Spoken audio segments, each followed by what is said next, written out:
जब मेरी अम्मी का जान नहीं निकल रहा था तो दुपट्टा से पेशाब के रास्ते में गज भोग करके मारा गया, उससे नहीं हुआ तो मेरी माँ को फांसी लगा करके, उससे नहीं हुआ तो गला घोटा, उससे नहीं हुआ तो दांत काट काट कर पूरे बॉडी में ब्लैक ब्लैक कर दिया, उससे नहीं हुआ। जब मेरी अम्मी नहीं जान निकल रहा था तो पानी में ले जा करके गोत गोत करके मार दिया।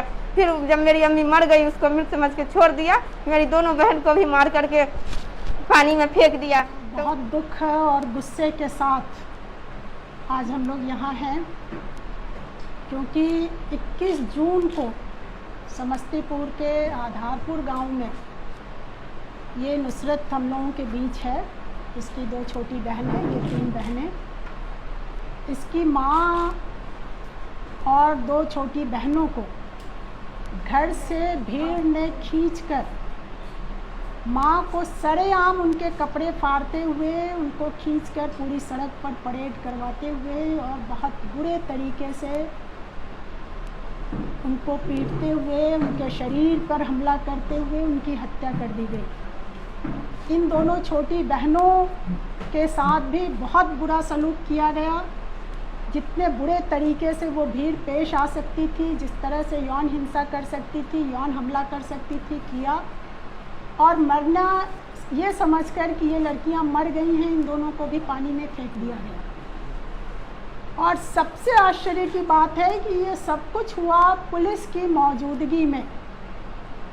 21 जून की घटना है, आज 13 तारीख को हम लोग आपके बीच हैं।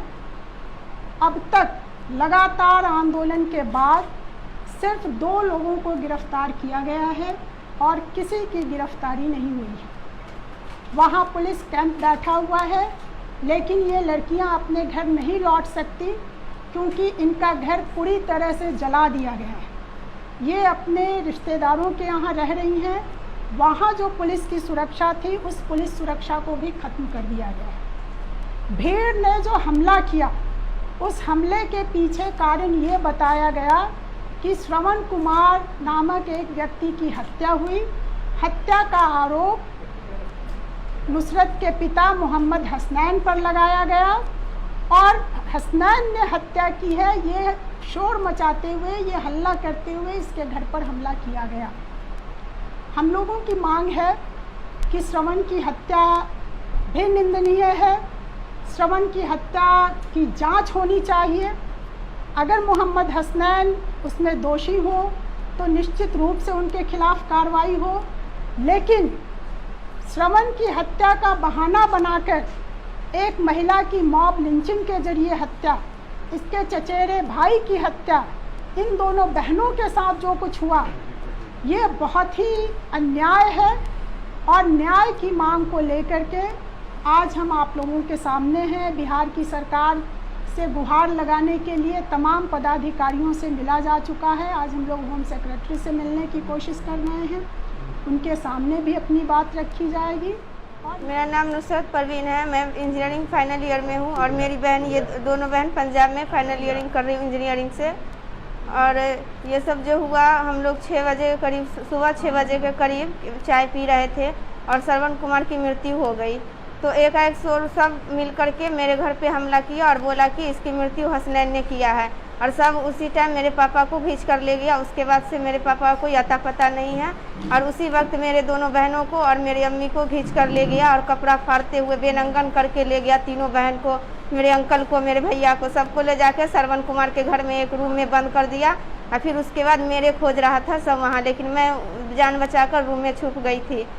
जब फिर वहाँ जाकर मैं नहीं मिली तो वहाँ जाकर के सबसे पहले मेरे भैया और चचा को बाहर निकाल के बहुत मारपीट करके मार दिया उनको। चचा को भी मार दिया, चचा को बहुत मारा, उसको मृत समझ के छोड़ दिया वहीं पे। और फिर मेरे भैया को मारा, भैया को मारते मारते वहीं पे मर गए। और दोनों, फिर उसके बाद मेरे दोनों बहन को, पहले दोनों बहन को छोड़ दिया, पहले मेरी अम्मी को निकाला। और पूरा जो कपड़ा फटा हुआ था तो एक लेडीज़ ने नाइटी दिया मेरी अम्मी को, वो पहन ली। फिर उसके बाद उसकी घर के जो श्रवण कुमार, उसकी वाइफ, उसकी भाभी, उसकी बुआ, उसकी बहन और गाँव के अगल बगल जो महिला थी, सब आकर के वो नाइटी को भी फाड़ दिया। और उसमें मनोज भगत, रंजन भगत, सब जेंट्स लोग भी मिल करके उनके साथ बहुत गलत किया। वेनंगन करके 3 टर्न रोड पे घुमाया। मैं जिस रूम में छुपी हुई थी उसी रूम से देख रही थी सारा। 3 टर्न मेरी अम्मी को रोड पे घुमाया गया। वहाँ पे सारे प्रशासन, लेडीज़ फोर्स तक थी। मेरी दोनों बहन लेडीज़ फोर्स का पाँव पकड़ के बोल रही है कि मेरी अम्मी को बचा लो, मेरी अम्मी को बचा लो। तो कुछ नहीं किया, वहाँ पे से हट गया, कुछ नहीं किया। जब मेरी अम्मी का जान नहीं निकल रहा था तो दुपट्टा से पेशाब के रास्ते में गज भोग करके मारा गया। उससे नहीं हुआ तो मेरी माँ को फांसी लगा करके, उससे नहीं हुआ तो गला घोटा, उससे नहीं हुआ तो दांत काट काट कर पूरे बॉडी में ब्लैक ब्लैक कर दिया। उससे नहीं हुआ, जब मेरी अम्मी नहीं जान निकल रहा था तो पानी में ले जा करके गोत गोत करके मार दिया। फिर जब मेरी अम्मी मर गई उसको मृत समझ के छोड़ दिया। मेरी दोनों बहन को भी मार करके पानी में फेंक दिया। तो पानी में फेंक दिया, वहाँ पे पुलिस सब थी, वो भी कुछ नहीं किया, बोल करके चला गया कि एक को तो मार दिए, ये दोनों को भी मार दो, बाद में देख लेंगे। वहाँ पे से बोल के चला गया। मेरे बुआ के यहाँ से 2 भैया गए, वो निकाल करके इनको ले गए। अगर 2 मिनट पानी में रह जाती तो मेरी दोनों बहना जिंदा नहीं रहती। अब क्या जो मेरी अम्मी मेरे भैया निर्दोष मरे हैं। मेरे मझले पापा है वो अभी भर्ती है, उनका स्टील लगा है, हाथ टूटा हुआ है। मेरे आंटी का भी पैर टूटा हुआ है। मेरे भैया मर गए, उनको 4 बच्चा है, सब 10 साल से नीचे है। क्या चाहेंगे सरकार से? जो हम मेरी अम्मी का, मेरे भैया का जो मारे है, नेम्ड वाइज हम लोग FIR किया, सब पे जल्दी से जल्दी कार्रवाई हो, सबको फांसी की सजा मिलनी चाहिए। और जो हम लोग बेघर बने हुए हम लोग को सरकार दे, घर दे, रहने का, खाने पीने का दे। हम लोग, मेरी अम्मी एक सरकारी शिक्षिका थी, ऐसे भी कोई सरकारी शिक्षिका नॉर्मली मरती है तो उनको अनुकंपा के तौर पे जॉब दिया जाता है। लेकिन मेरे घर में इतनी बड़ी घटना हुई, हम दोनों फाइनल इंजीनियरिंग किए हुए, सरकार हम दोनों बहन को जॉब दे ताकि मैं अपने बहन, छोटी बहन का पढ़ाई लिखाई कर सकूँ, सबको रख सकूँ। मेरे भाभी को जॉब दे जो अपने 4 बच्चों का देख रेख कर सके। के सामने प्रत्यक्ष हैं ये 3 बच्चियां। सरकार कहे कि सनावर खातून खुद ही मर गई, वो सैकड़ों लोग कुछ नहीं कर रहे थे वहाँ। जिसके घर का ग्रिल तोड़ करके और घर से औरत को निकाला जा रहा है और उसके बाद इन दोनों बच्चियों को खींचकर निकाला जा रहा है, ये मॉब लिंचिंग नहीं तो और क्या है? और ये सबसे आश्चर्यजनक है कि पुलिस की मौजूदगी में हो रहा है। पुलिस वहाँ खड़ी है और पुलिस अपराधियों के खिलाफ कार्रवाई करने के बदले जब लड़कियाँ पैर पकड़ रही हैं कि बचाओ, तब भी पुलिस कुछ नहीं कर रही है।